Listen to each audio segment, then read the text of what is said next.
Hey guys, I'm Morthadon, and we are here for Sabikui Bisco episode 11. So, last time we had the Tetsujin awaken. It's a big robot, gelatinous looking thingy going all over the place and attempting to kill people. Although, I'm sure some people have died where the blasts have happened, right?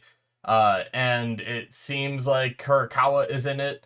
Milo is acting like Bisco and doing a pretty good job fighting it alongside Javi.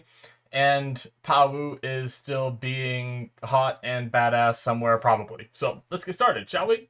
Alrighty, we're gonna start here in 5, 4, 3, 2, 1, now.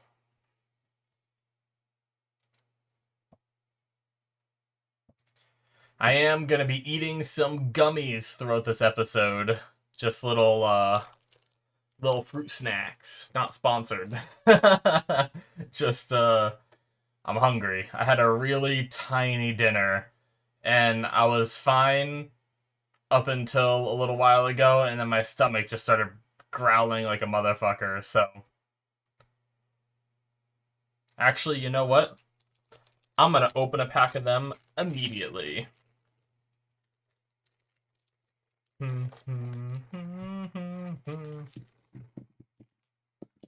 Dump them out so that way I don't make crinkling noises for 10 hours while I take them out of the package one by one. Oh no, eyelashes! Why must you exist?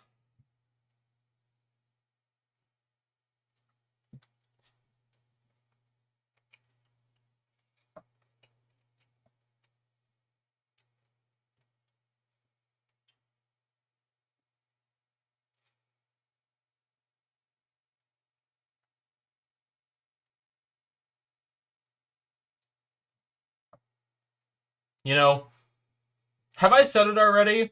That this opening gives me like Mob Psycho vibes with like the craziness of it and how many like wacky things are in it.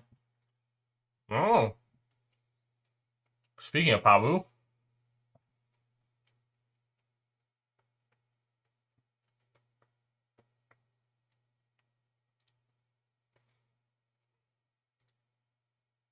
the episode is titled "I'm Bisco." I hope that's not a spoiler.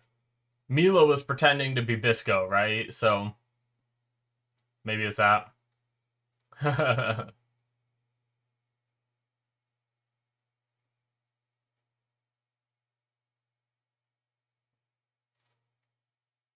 Oh my god! Don't crash, guys. You've been through so much.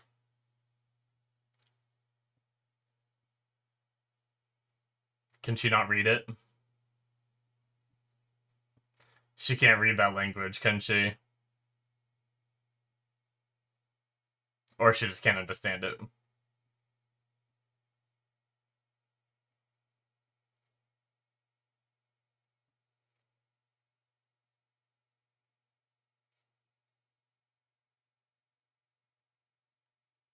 Hmm.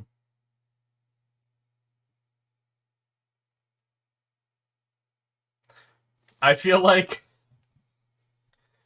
I feel like Pawu has had a harder time believing that Tyrell is a friend of Milo's than she did Bisco, her like lifetime like rival, hated enemy kind of thing. She just kind of quickly accepted like, "Oh yeah, you're good."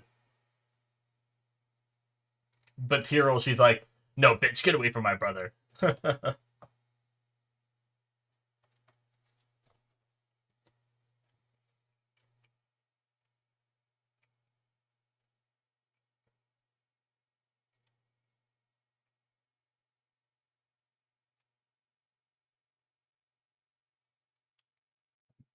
He got injured.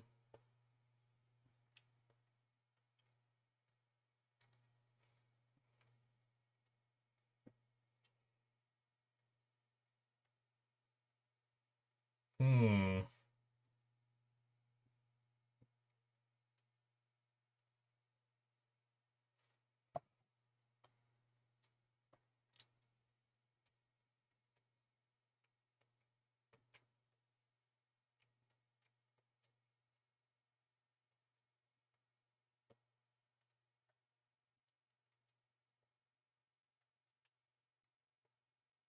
Definitely like a chemical weapon in that regard.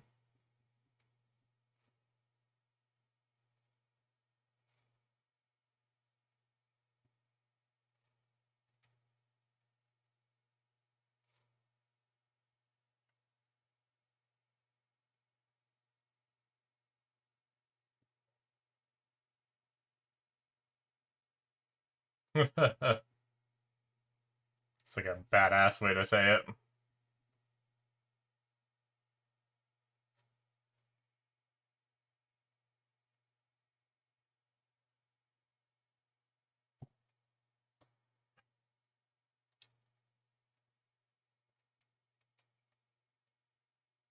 Hmm.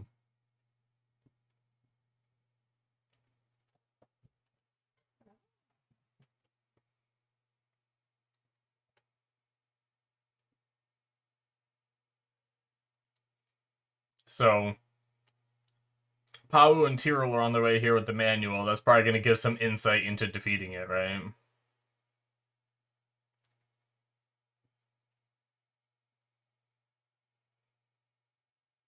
Shit, did I miss it? I saw him say... Okay. I think he said, "Don't go dying on me, Bisco," calling Milo Bisco. And then he said that thing about he's in his eyes, he passes soul along, stuff like that. Okay. I wasn't sure, because I wasn't sure if he said, I kind of missed the line before he said Bisco. I briefly read "Don't go dying on me," and I wasn't sure if he said like Bisco, or if he just said "Don't go dying on me, Bisco," you know? So. But then the thing he said afterwards, I feel like solidifies it for me. No! Jesus, they're just dead, aren't they?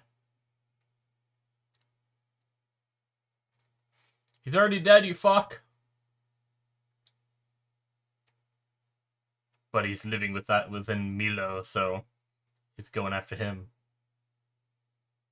Uh-oh. Shit, that's not good. Is it just internal injuries or something?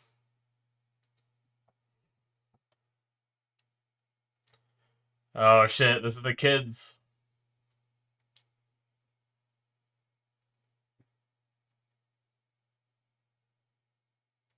Yeah. Nope. Just look. Look into the distance. If he can see it, you should see it. Finally.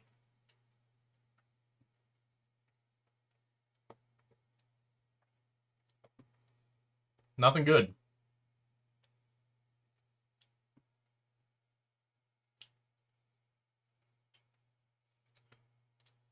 Well, somehow this kid knows. Yeah. I was gonna say, it looks a lot like the framework that they're living in.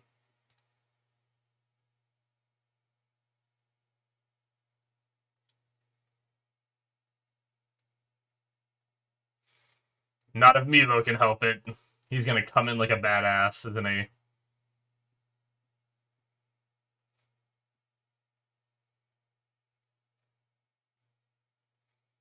So he's Tetsujin or Kurikawa is heading back home, which means um Imahami City, right? However you say that.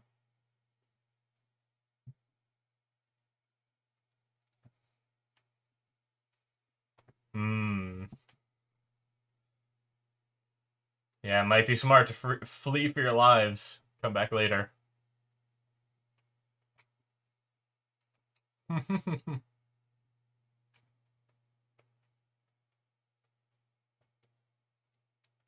Good.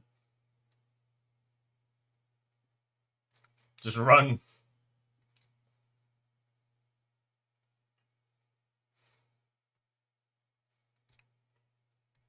Run that way. Don't run in line with it.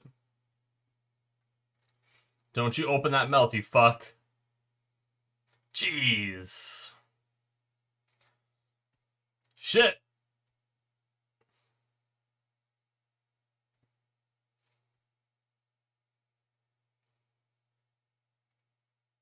Ah, they've set up traps.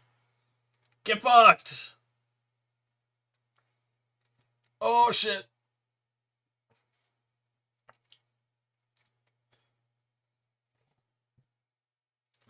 Can they understand it? They can.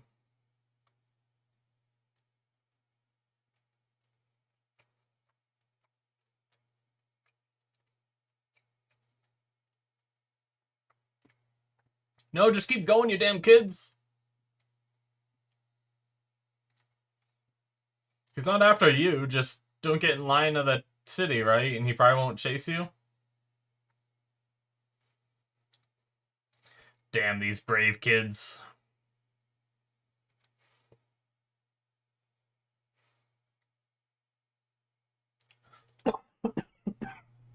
Excuse me. I don't know what that's about.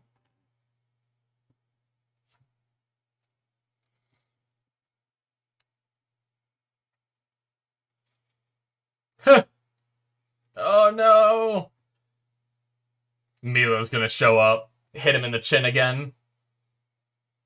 Oh, okay, save the kid. Nice. Good shit.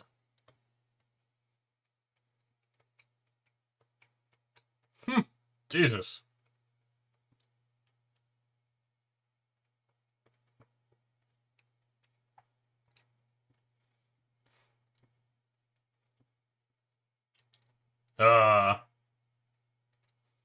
I love how he's talking like Bisco. Like the voice actor's doing a good job.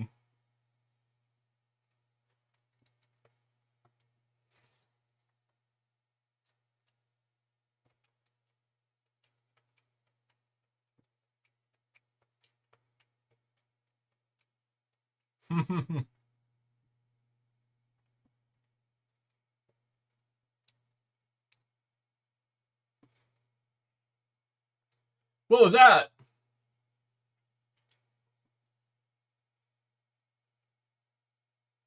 Nice. That's awesome. It's like some platformer game he's playing right now.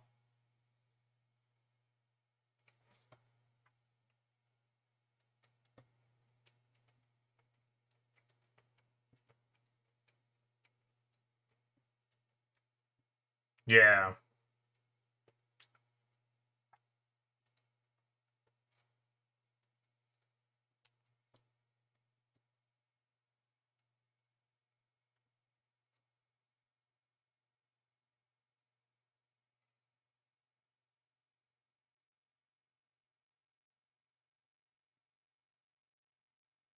Ugh.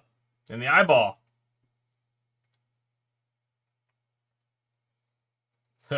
He did, buddy. Nice, Akutagawa.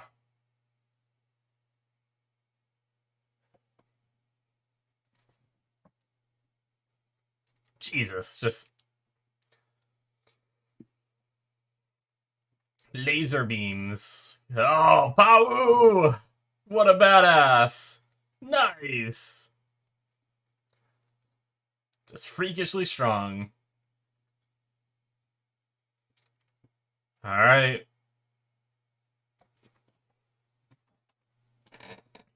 Really? He's already better? But Bisco isn't. Have you heard about that?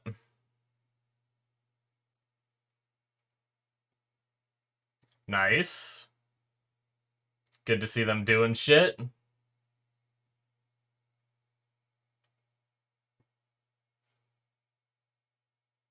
Yeah, come on, kids. Get out of there. Alright, Tyrell, now's the chance to find something in that manual. Maybe something.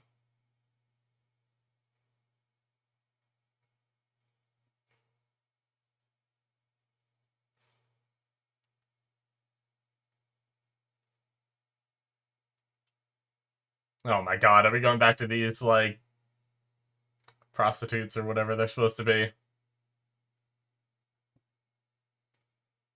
This is the woman that remembers a lot of things, right? Is she gonna see it? Oh, fuck. She's gonna see it.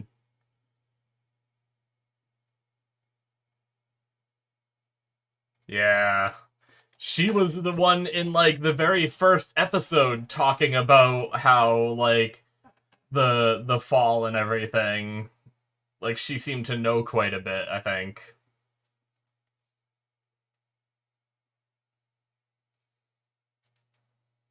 Is he charging up? Uh-oh. Yep, he's charging something up. He has a fan inside of him.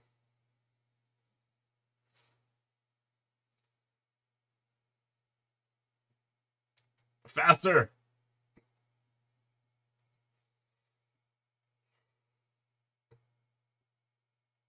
Jesus!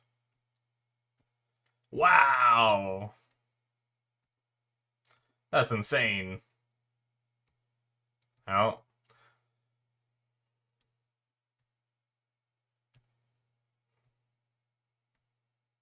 It's just a... Oh my god, it's a rust storm!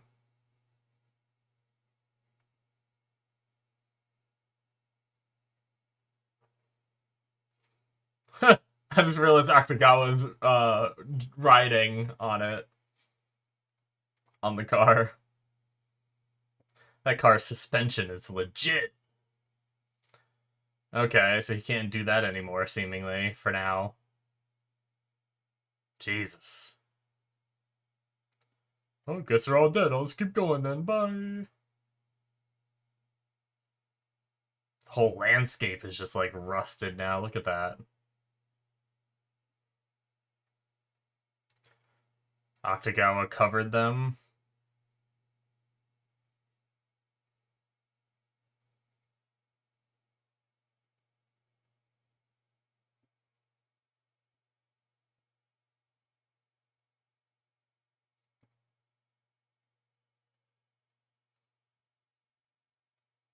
Shit, he keeps taking that too. This is like the third time.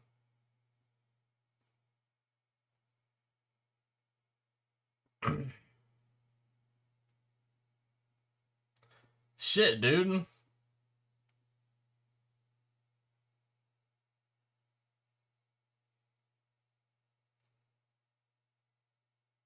Are they evacuating?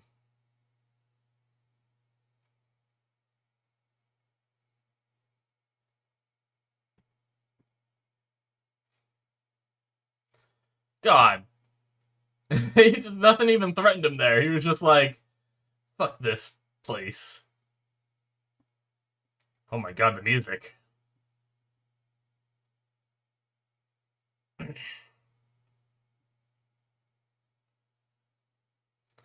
This is something that never should have been invented.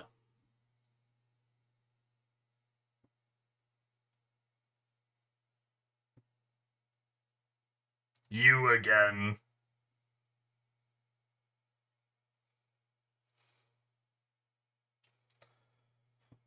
They know him.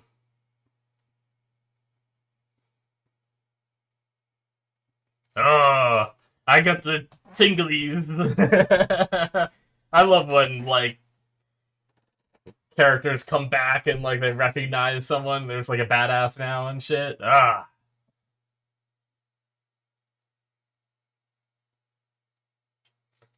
Right in the eye again.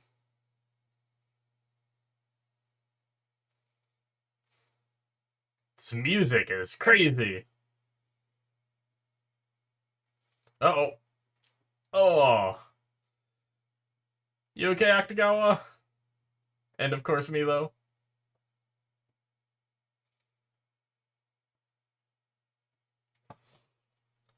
Jeez.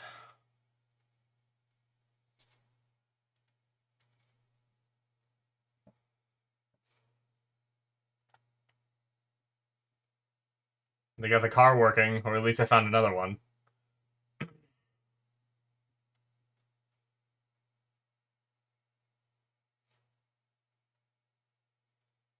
You blocked it. I wonder if they're doing anything. Like, they're supposed to be slightly eating away at some of the rust, right? Like, how do we defeat it? Just persistence? Do we just keep plowing mushrooms into it? I don't know. Oh, shit. Oh. Just pushing his body to the limit. It's a knife. After everything, a knife does it. Maybe it's susceptible to melee. Where is he on it? The back of the neck?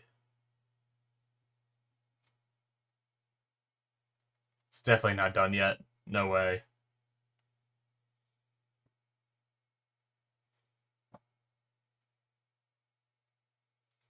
Oh, what is that? Is it gonna be Bisco? Like Bisco's body in the back of it? Or something?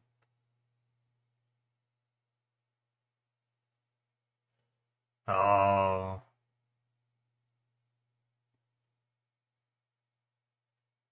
Oh shit, be careful! Fuck! That is not good!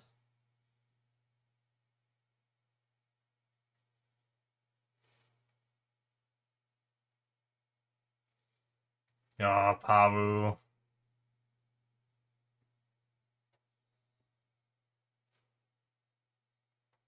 What?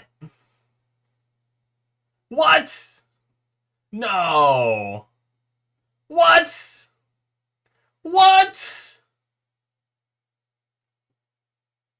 What's with the arm? What?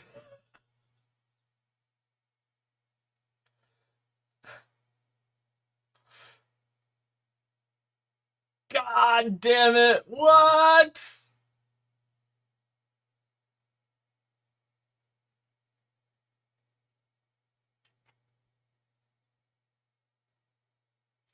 How?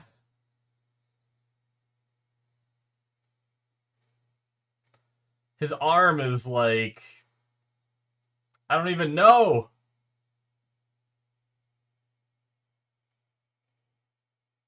Oh, it's like the scene from the opening. Ah, that's how they end it, of course! It's the very first shot you see when you start the episode, and then they end it with that shot. God damn it.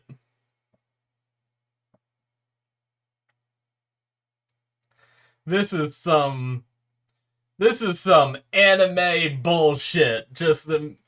God damn it, they got me though. I actually thought they were doing this thing where Bisco was really dead, and the idea is that he lives within Milo, and now we go forward with Milo's character being this, you know, in his personal life, he's this, you know, sweet doctor guy, but then when he starts fighting as a mushroom keeper, he takes on the persona of Bisco. And I thought that's where we were going with this, and that's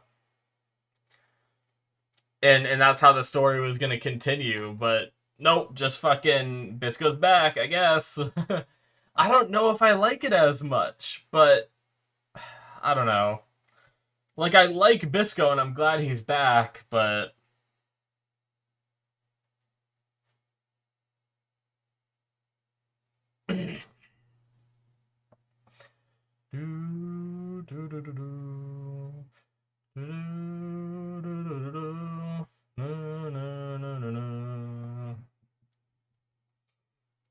Alright, that is it for episode 11. We only have one more episode of this show, guys, and just to let you know, because I forgot to mention it in the beginning, I did decide I'm not going to be doing a poll to pick the next airing show because the spring season of anime has season 2 of Tate no Yusha Nariagara, which is The Rising of the Shield Hero.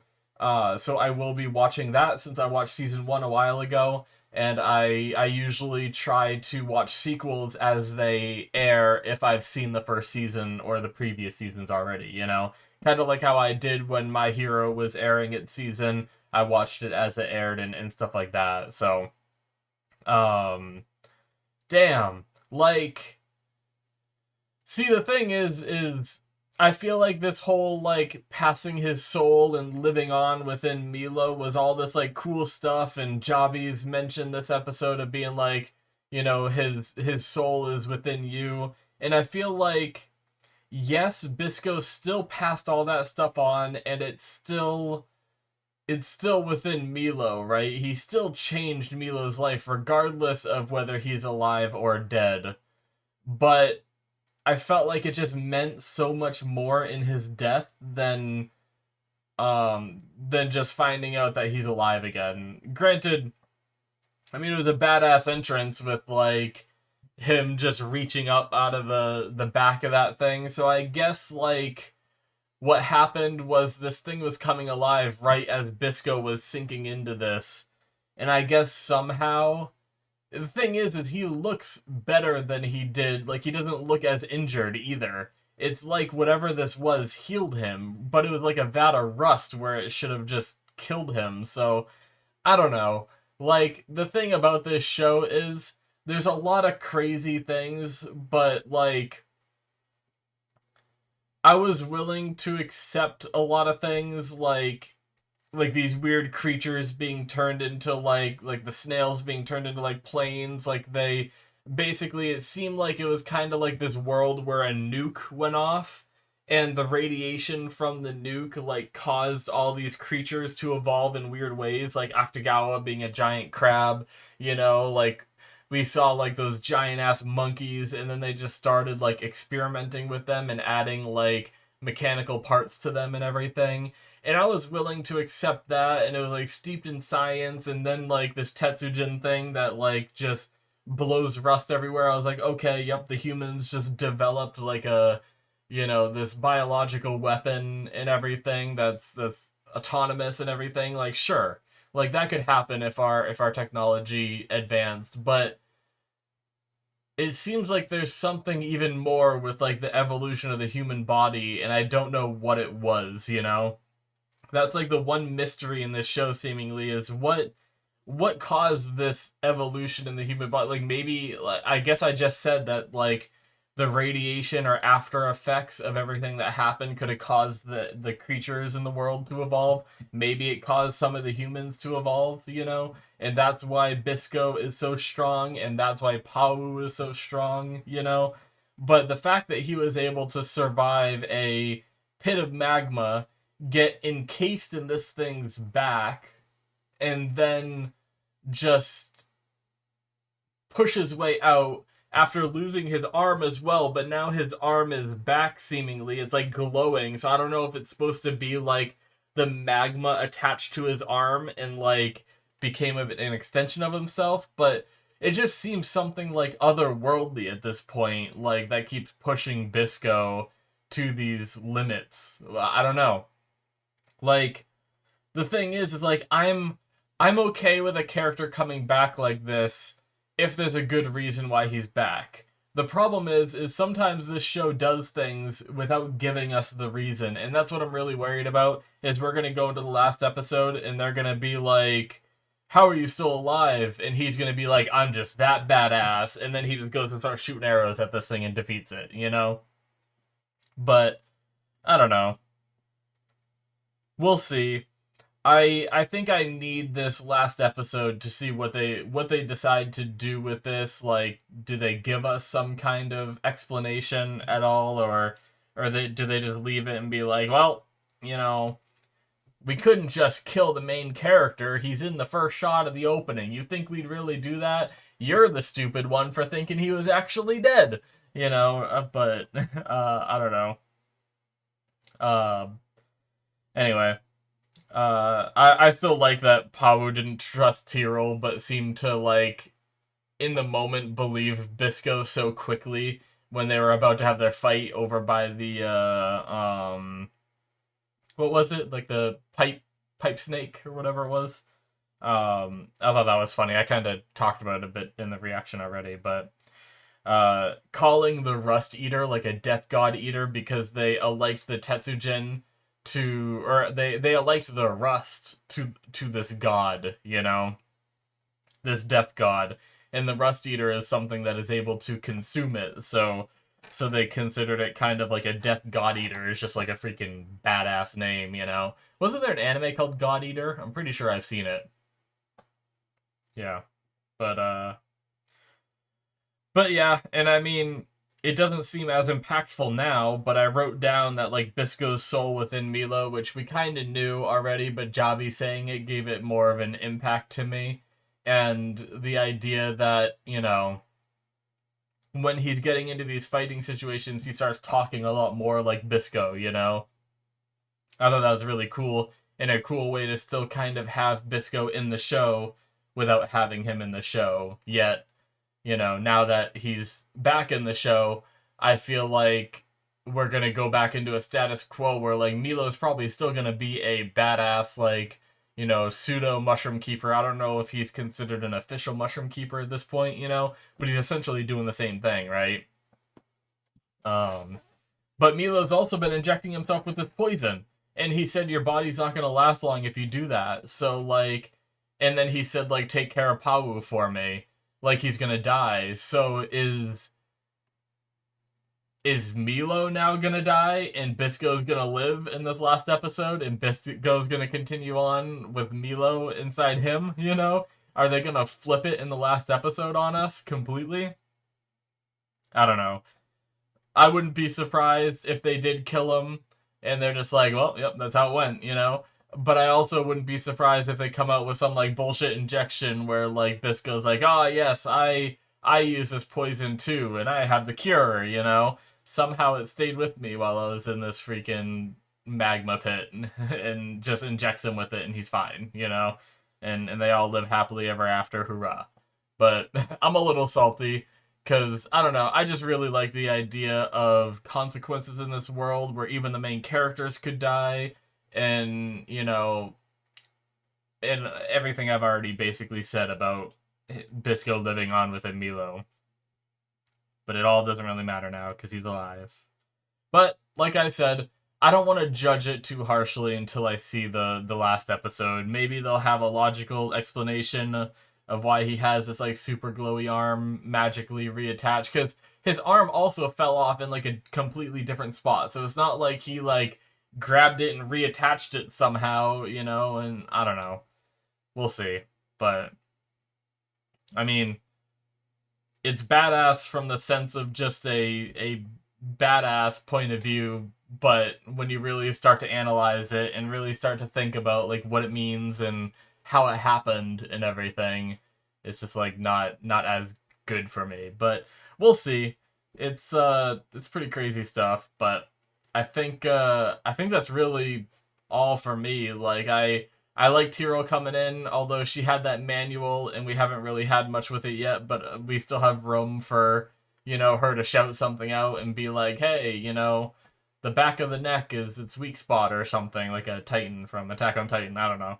But yeah, maybe she'll come in clutch with being able to read that manual and whatnot. And I like how, I mean, I guess the other thing is these characters heal so damn fast. Like, it couldn't have been more than a few minutes.